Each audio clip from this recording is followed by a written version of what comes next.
Sveiki, mėly žiūrovai, prieš jūsų akis yra dar vienas įdomus aparatas, tai yra kompanijos Kerry Audio skaitmeninės muzikos streameris, kurio modelis yra DMC 500. Tai DMC tai yra Digital Music Streamer, taip ir išsiverčia šioje abreviatūra, kurio apžvalgą norėsiu padaryti ir supažindinti jūs su šio aparato funkcionalu. Taip pat mes pasižiūrėsime, kaip jisai atrodo viduje ir kokias pajungimo galimybės jisai turi gale.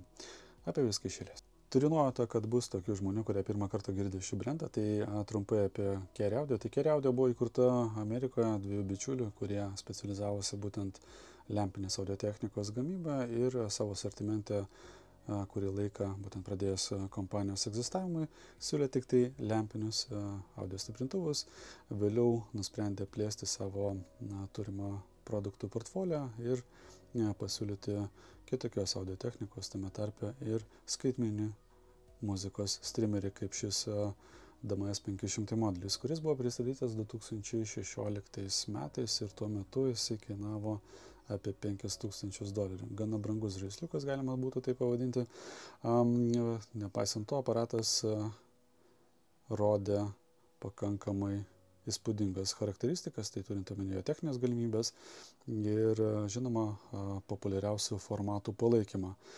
Tai gana įdomiai atrodantis iš tikrųjų aparatas yra, tai šiuo metu matote jį prieš save, matote, kad daug įvairiausių šaukiančių apie savo galimybės užrašų ant jo priekinės panelės.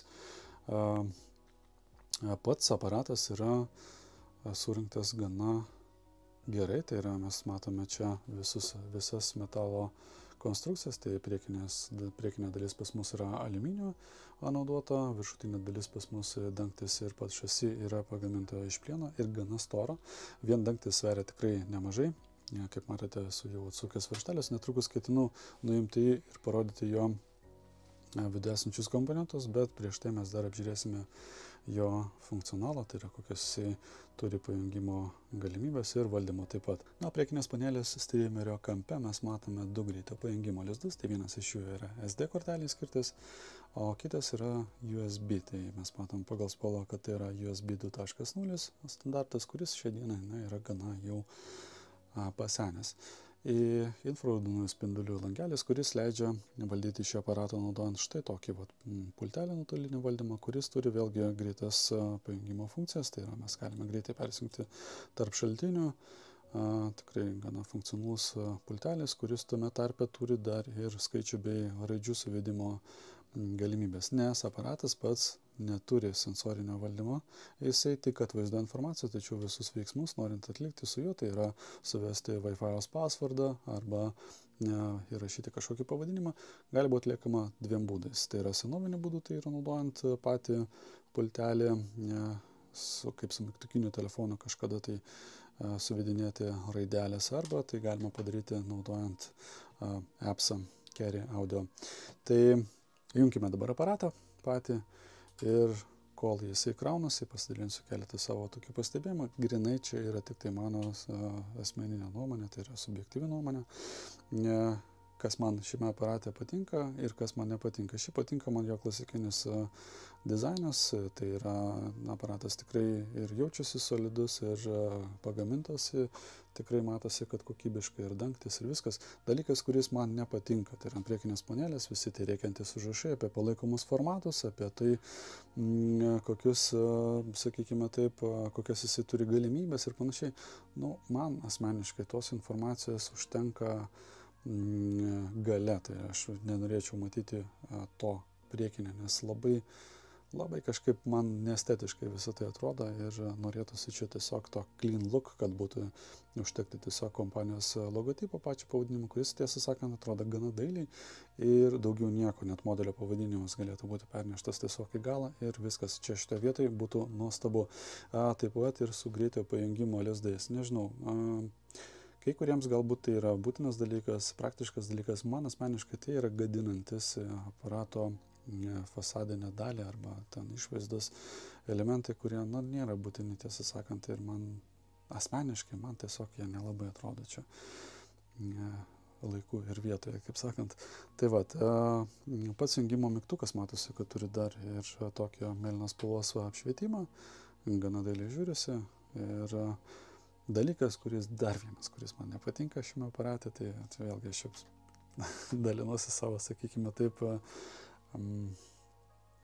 ne tai, kad ne pretenzijam, o kaip pasakyti, kritika, tai visuomet, kada jungi patį aparatą, išmeta tokį langelį, kuriame informuoja, kad nėra nustatytas joks jungtas USB ar SD kortelė arba koks nors renginys, tai prašo įsitikinti, ar jie konektinti ar ne. Ir vietoj to, kad tiesiog grįžti į prieš tai naudojamas funkcijas, visą laiką išmeta šitą klaidą ir jos neradau, kaip ją išjungti arba ją kažkaip tai, kad tiesiog nebemestų to pranešimo. Tas biškį erzino mane. O bendrai galima su pulteliu tuomet jau įjungus patį aparatą pasirinkti atitinkamą režimą, tai gali būti Bluetooth, interneto, tarkime, paspaudus internetą, pas mus atsiranda galimybė pasirinkti vieną iš internetinių muzikos servisų, tai pas mus matosi šiuo metu yra Spotify, Connect, Tidal, Kubuzas ir VTuneris. Toliau pas mus matosi yra funkcija, kuri leidžia pasirinkti USB, tuomet pas mus yra networko funkcionalas, kur gali pasirinkti, gali taip pat ir kaip hotspotą patį aparatą naudoti. Irgi viena iš tų tokių fainų funkcijų. Na, tuomet galima pasirinkti skirtingus sources, tai kokselas 1, kokselas 2. Tuomet pas mus yra AS-EBU. Galima pasirinkti, ir optinį. Taip pat galima pasirinkti, čia toks yra greitas šitas. Galima pasirinkti source'ą. Taip pat galima reguliuoti brightness'ą, tai brightness'as pas mus apsiriboja tik tai keliais nustatymais, tai mes turime išjungtą pusę, šiek tiek apšviestą, labiau apšviestą ir maksimaliai apšviestą ekraną. Toliau pas mus yra vėlgi rodiklinė dalis, kuri leidžia vėlgi ten sekantį takelį, grįžti atgal ir panašiai. Toliau yra enteris ir play modas, vėlgi galima pasirinkti play modą skirtingų irgi pasirinktų, sakykime, taip funkcijų, tai ant pultelio taip pat matosi play now, tai rodo, kas šiuo metu yra grojama. Galima, tarkime, pasirinkti kokią nors servisą, tarkime, tai galėtų būti koks streaminimo, tai Spotify'as ir panašiai. Toliau pas mus yra home, mygtukas, tai pabandysim paspausti ir jisai kažką mums parodys, tuomet pasirinkam meniu. Tai meniu skiltyje pas mus yra galimybė reguliuoti garso, pasirinkti garso reguliavimą, tai yra master arba independent, tuomet pas mus yra ear controlas, yra irgi front, rear, both, tai reiškia, kad tai galima irgi skirtingais būdais valdyti, tai yra naudojant gale esančią jungtį, pajungti, pavyzdžiui, išorinį infraraudonųjų spindulių sensorių ir taip valdyti. Tuomet networkas, čia pas mus matosi pajungimų galimybės, aparatas palaiko Wi-Fi'aus abu standartus, tai yra 2 dažnių juostas, tai gali būti naudojamas tiek su 2,4 GHz, tiek su 5 GHz standartu. Tai gives ir tips, tai čia pas mus matosi yra patarimai, kurias galima jungti, išjungti. O pabandom mes dabar nustatyti off, išjungti patį aparatą. Galbūt aš būsiu radęs tą funkciją, kuri nerodys to pranešimo nuolatos įjungiant aparatą, kad yra nepajungtas kažkas į priekį, tai yra SD kortelė arba USB. Pasižiūrėsim. Gal čia būsiu ilgos metu radęs tą funkciją. Netrukus užsikurs aparatas ir pamatysim. Kol jisai užsikraudinėja, tai mes čia dar pasižiūrėsim, kas čia pas mus yra dar ant pultelio. Tai mes matome, čia yra vėlgi likę delete, add. Nesikeičia niekas, jisai vis tiek rodo tą patį. Gerai, grįžtame prie meniu. Jūs ir tai tips, tai gal būna. Gal kažkam reikės. Startupas. Tai čia irgi bandžiau aš išjungti startupo, tai USB, tai source screenas, USB front, SD kortelė. Visuomet tiesiog neleidžia išjungti, kad jisai neprašytų internetas. Galima pasirinkti iš karto, ką jisai skrynintas, kokselas, kuris iš jų būtų pajungiamas, ASIBU, Bluetooth'as ir taip toliau.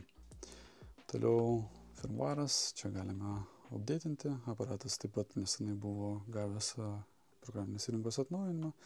Taip pat mes matome, kad šis aparatas palaiko dar ir MQA, nes yra montuotas dekoderis.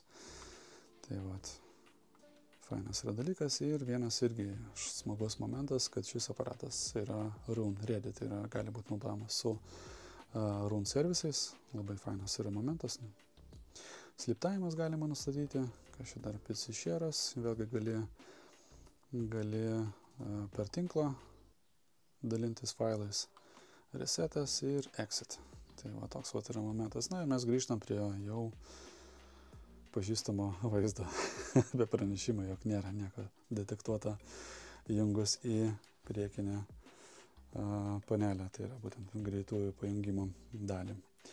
Na, mes galime, tarkime, atsidaryti Spotify'os pačio, tai pabandysiu atsidaryti Spotify, paleisti kokį nors kūrinį ir pasirinkti, sakykime, kad garso šaltinis būtent šis aparatas. Pabandome taip ir padaryti, pasižiūrėsim, kaip atvaizduojama informacija. Štai mes matome, kaip yra atvaizduojama informacija. Taip pat šis aparatas, kai keičiasi kažkokie parametrai, jį lydi toksai buzerio tonas, jisai fainas yra dalykas, kuris parodo, kad yra atsakas.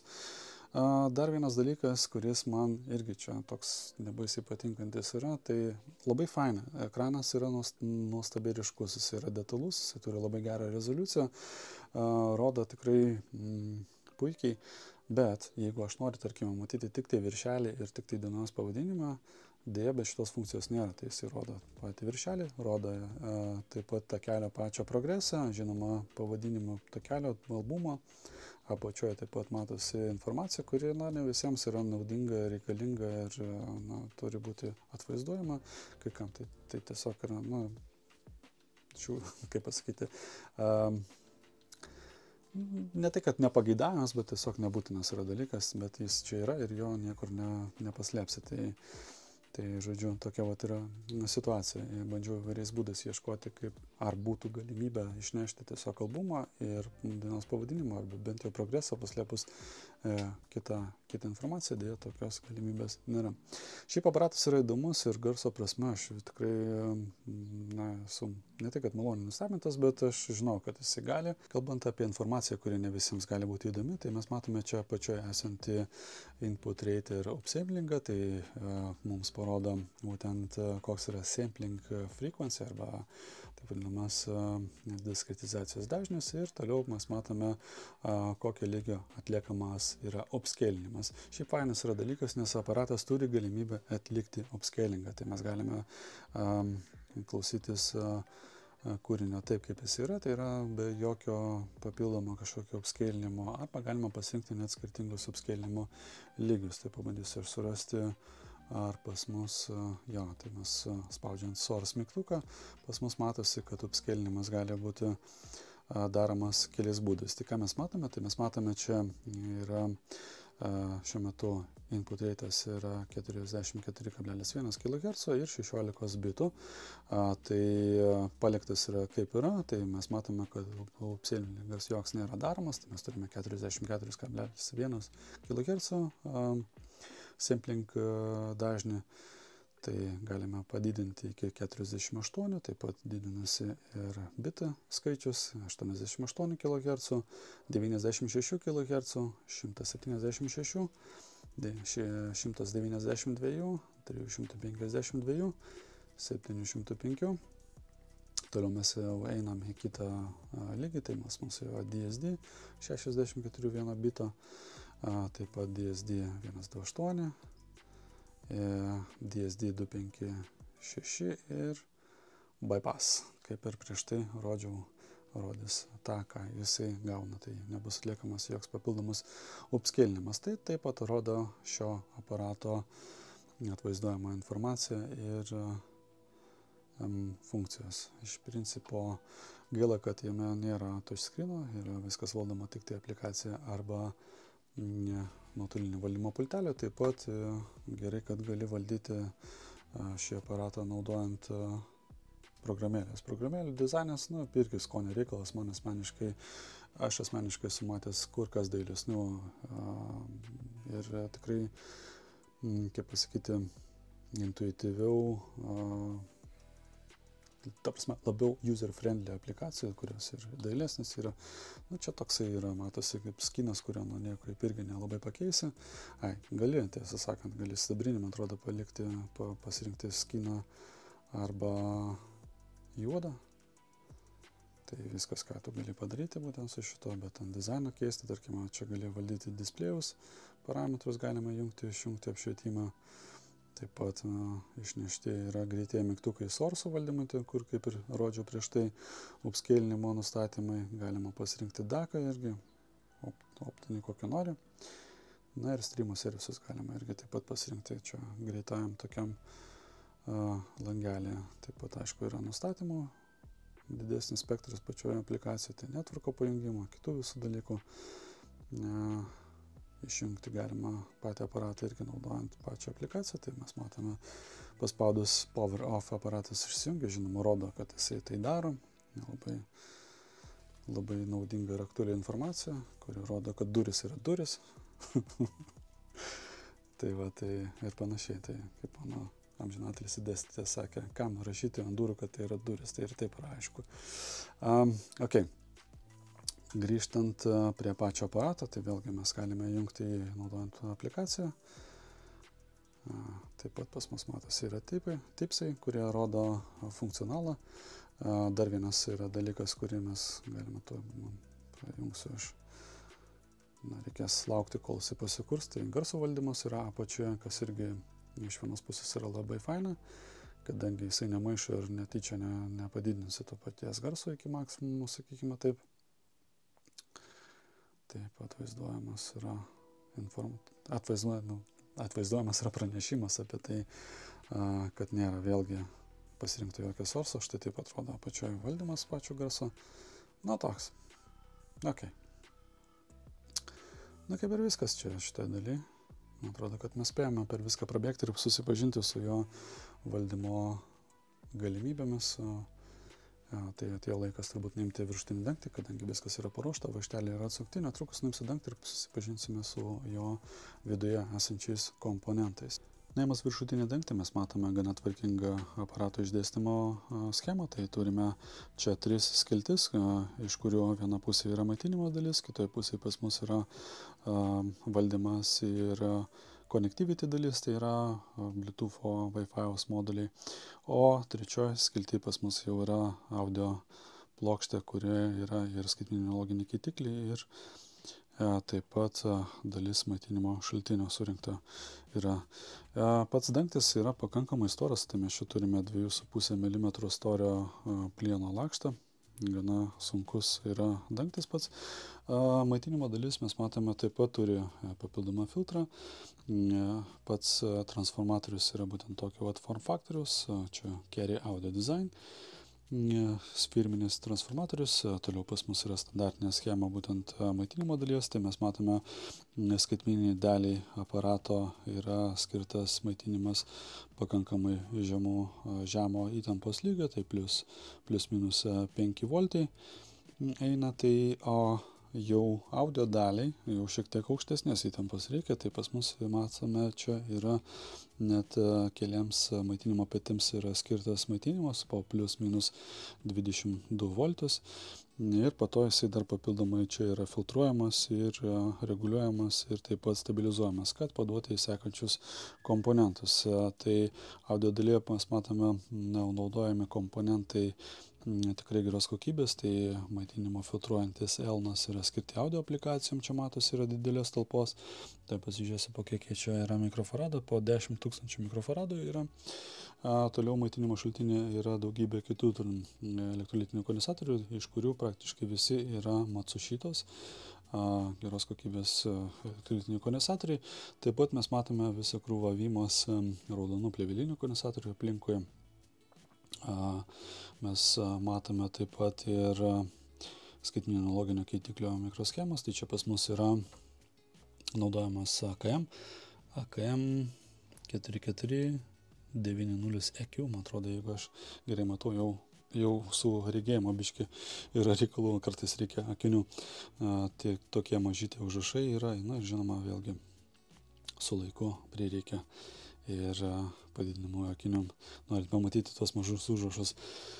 Toliau per patį viduriuką mes matome būtent kelių sluoksnių, čia toksai yra plokščių rinkinys, tai viršutinė pas mus matosi yra Wi-Fi Bluetooth moduliai atskirai kiekvienas ir taip pat prie jų prisekumas antenas. Čia tiesą sakant, mano nuomonė yra biškis spraga su tuo dizainu pačiu, nes pirmas dalykas patys lizdai, kaip jūs galite pastebėti, mes dar po to apžiūrėsime, kaip jis atrodo iš galo, bet kokiu atveju neturi jokio tvirtinimo prie pačio korpuso, tai jeigu netyčia aparatas nukristų arba kažkas tai būtų, sakykime, tai paveiktų pačias antenas, tai jos be jokio vargo galėtų išlaužti pačias jungtis esančius ant viršutinės plokštės dalies, jeigu nėra jokio tvirtinimo ir ten yra tarpas liuftui. Tai yra rizika, kad gali būti pažeistas lizdas.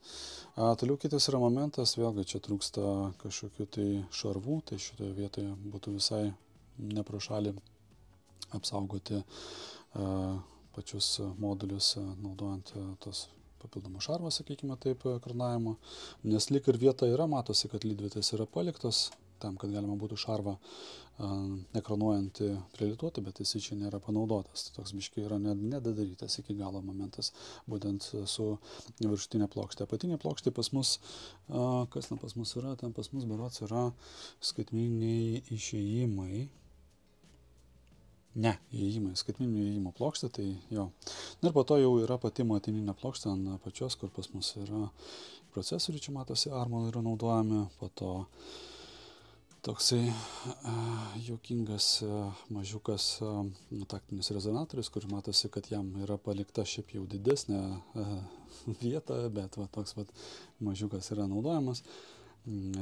Toks yra momentas. Taip pat matosi skydas, kuris jau uždengia ten kitas procesorinės dalis, kurios yra jautrios, sakykime taip, trikdžiams. Jeigu čia panašu, kad niekas čia nelandžio, o gal ir landžio, nežinau, bet matosi, kad ant jų yra pirštų anspaudai. Jeigu tai atėjo visi iš gamyklos, tai toks irgi nefainai yra.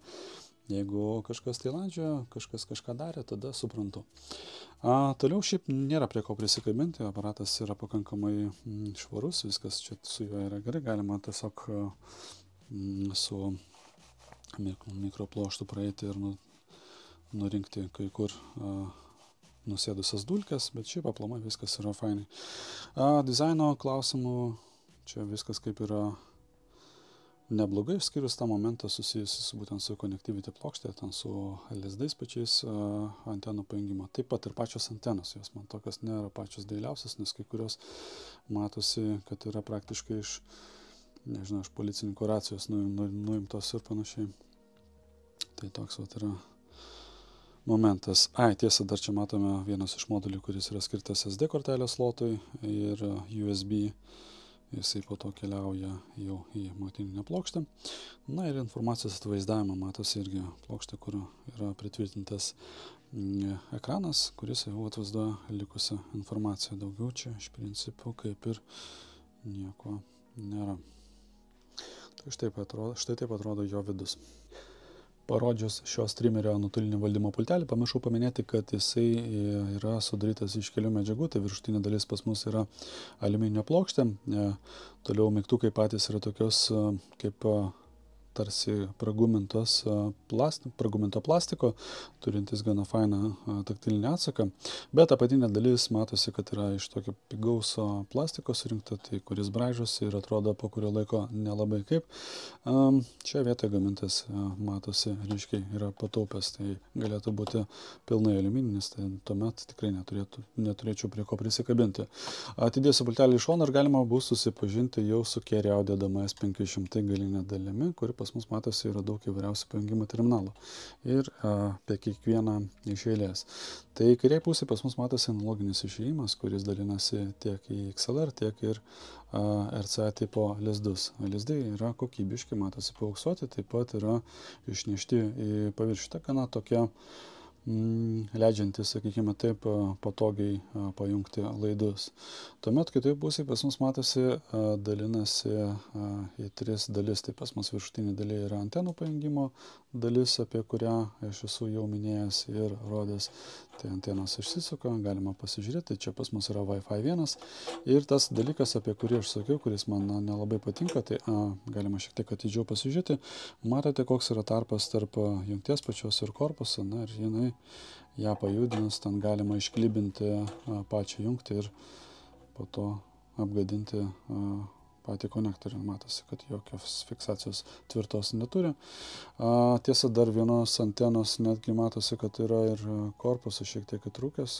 Čia plastiko yra problemas, va šitoje dalyje esu pastebėjęs.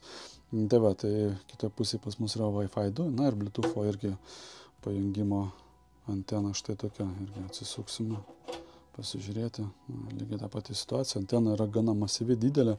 Matosi, net galiukas yra užlenktas. Matyt, buvo kažkur įstatytas aparatas, kur buvo prispaudžiamas antenos galiukas. Tai, žodžiu, tai taip atrodo.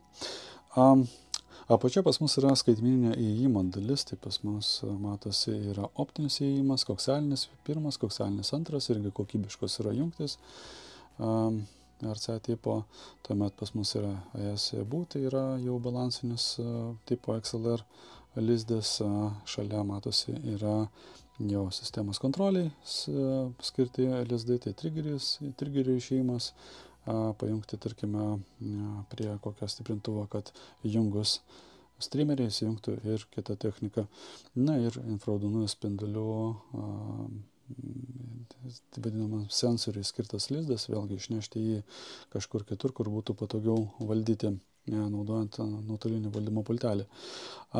Ir apačioje pas mus kartu su pagrindinio plokšte eina skaitmeniniai išėjimai. Tai optinis skaitmeninis išėjimas, koksalinis išėjimas. Mes matome 2 USB 2 tipo įėjimus. Ethernet kabelis čia yra RJ45 lizdas, matosi, yra mygtukas, kuris greičiausiai bus neparašyta nieko, bet greičiausiai bus skirtas įvesti aparatą į servisinį režimą, na ir servisui skirta jungtis USB, micro USB, ne, čia ne mikro, čia mini USB jungtis, kuri leidžia pajungti aparatą prie programinės įrangos atnaujinimo įrangos. Tai va, toliau pas mus matosi yra maitinimo lizdas ir viskas, daugiau čia jokių pajungimo galimybių daugiau nėra. Tai štai taip atrodo jo galinė dalis. Mėly žiūrovai, ką tik turėjome unikalią progą susipažinti su Carry Audio DMS 500 skaitmeninių muzikos streamerių. Galėjote stebėti, kokias valdymo galimybės turi šis aparatas, taip pat susipažinti su viduje esančiais komponentais ir jų sudėtimi ir, žinoma, susipažinti su šio aparato pajungimo galimybėmis gale. Pats aparatas pas mane jau yra kurį laiką ir aš manau, kad turiu pakankamai laiko susipažinti su juo ant tiek, kad galėčiau susidaryti savo nuomonę. Ir čia jinai skirstosi į 2 dalis, nėra vienareikšmiškai gerai arba vienareikšmiškai blogai. Pradėsiu nuo teigiamų dalykų, tai su garsu viskas yra gerai. Absoliučiai mane tenkina ir garso atkūrimas yra puikus, skaidrus, tikslus, su puikia scena, jokių priekaištų šitai daliai neturiu. Daugiausiai priekaištų arba kritikos galėčiau galbūt skirti jo paties dizainui, tai yra keletą momentų susijusių su vartotojo patirtimi, kaip žmogus, kuris naudojasi šiuo aparatu. Tai pradėsiu gal nuo priekyje išsidėsčiusių visokių užrašų, tai yra jie, kurie yra atspausdinti, tu jų niekaip jų nepašalinsi. Aš esu mėgėjęs būtent tos vadinamo clean look, tai yra be jokių savo papildomų nereikalingų užrašų arba terminalų priekiniame fasade. Aš mėgstu matyti tvarkingą švarų aparatą, kuriame būtų įjungimo mygtukas, galbūt atvaizdavimo kažkokia informacija, jeigu mes jau tokį form faktorių žiūrim, na, bet be jokių tokių, ką aš moku, ką aš galiu ir ko aš negaliu. Tai jie turėtų būti arba gale, arba kur nors spausdinti ant naudojamos instrukcijos. Kitas yra dalykas, kuris mane taip pat erzina, tai visuomet, kai tu įjungi aparatą iš budėjimo režimo, išmeta pranešimo klaidą, kad į greito pajungimo jungtis nėra įjungtas jokia laikmena. Ir visada matai tą patį, vietoj to, kad aparatas grįžtų prieš tai naudojamas funkcijas, tai ar tai būtų radijas, ar tai būtų Spotify'as, jisai prieš tai būtinai sustos ant tos klaidos, ne klaidos, o įspėjimo žinutės ir tu ją visuomet privalai išjungti tam, kad matytum, sakykime, jau kitas funkcijas šio aparato. Tai šis dalykas mane taip pat labai erzina. Kitas yra momentas, vėlgi čia toks softas yra įdomus, jisai turi biškai tokių ir bagų, tai vieną iš jų esu pastebėjęs, kad aparatą pilnai išjungus iš tinklo ir įjungus jį ir pažadinus iš budėjimo režimo pirmą kartą po to, kai yra įjungtas aparatas į tinklą, pasileidai Spotify'os aplikaciją ir pasirinki šį grotuvą kaip jau atkūrimo šaltinį. Grotuvas jau būna spėjęs prisijungti prie internetinio tinklo, kuriame tu esi. Tačiau toj pačioj Spotify'os aplikacijai rodo mirksinčią ikonėlę, kad vis bando prisikonektinti ir galų gale to nepavyksta padaryti. Pavyksta tai padaryti tik tuomet, kada tu aparatą perkrauni, tai yra tu jį išjungi, tai yra jį užmigdai, pažadini iš naujo ir tik tuomet jisai leidžia tai padaryti. Kai aparatas būna nuolatos įjungtas į tinklą, jokių problemų nėra, tu įjungi, išjungi, visą laiką pasijungi jisai po to prie Spotify'os tvarkingai, bet tik tai tuo metu pasireiškia, kai tu būni išjungęs į pilnai iš tinklo. Dar vienas momentas, kuris man ypatingai patinka, tai Carry audio programėlė, su kurios dėka yra valdomas šis aparatas. Dizainas jos primena man tokį sakykime taip, pradedančiojo programėlių programuotojo darbą, toks ne iki galo išdirbtas, turintis tikrai nemažai dizaino spragų. Gana sudėtingai susigaudyti jo valdyme čia yra kartais, tai toks irgi galėtų būti kur kas paprastesnis, intuityvesnis, kad tu galėtum tikrai patogiau jį valdyti. Aišku, daug visokiausių skirtingų spalvų, čia mirga marga, tiesą sakant, perėjus iš vieno lango į kitą, sakykime taip, mes grįžtam atgal prie taip vadinamo jau pagrindinio arba titulinio to lango ir perėjus prie atkūrimo šiuo metu, tarkime, programos serviso, tai mes matome, kad net pats dizainas skiriasi, ten buvo sidabrinis, o čia viskas spalvotas, čia mirga marga, visokiausiai, šriftas, kiti visi dalykai smulkmena, bet, turi iš tikrųjų įtakos user experience prasme, tai čia tokia yra mano nuomonė būtent apie šio aparato programėlę, kurios dėka yra valdomas. Dalykas, kuris man jame ir patinka ir ne, kaip prieš tai esu pasakojęs, tai labai patinka jo geros kokybės ir aukštos rezoliucijos ekranas, kuris atvaizduoja vaizdą tikrai tiksliai ir detaliai. Kiekviena smulkmena yra matoma puikiai, bet tuo pačiu metu labai nefaina yra tas, kad rodoma papildoma informacija, kuri man galbūt ne visai yra aktuali ir ne visai aš ją norėčiau matyti. Galbūt aš tiesiog norėčiau matyti tik tai logotipą arba, pavyzdžiui, albumo viršelį, progreso takelio atkūrimo, dainos pavadinimą, albumo pavadinimą ir viskas. Bet tie visi ten streaminimo, ten visi sampling reitai, ten kiti visi dalykai, ne.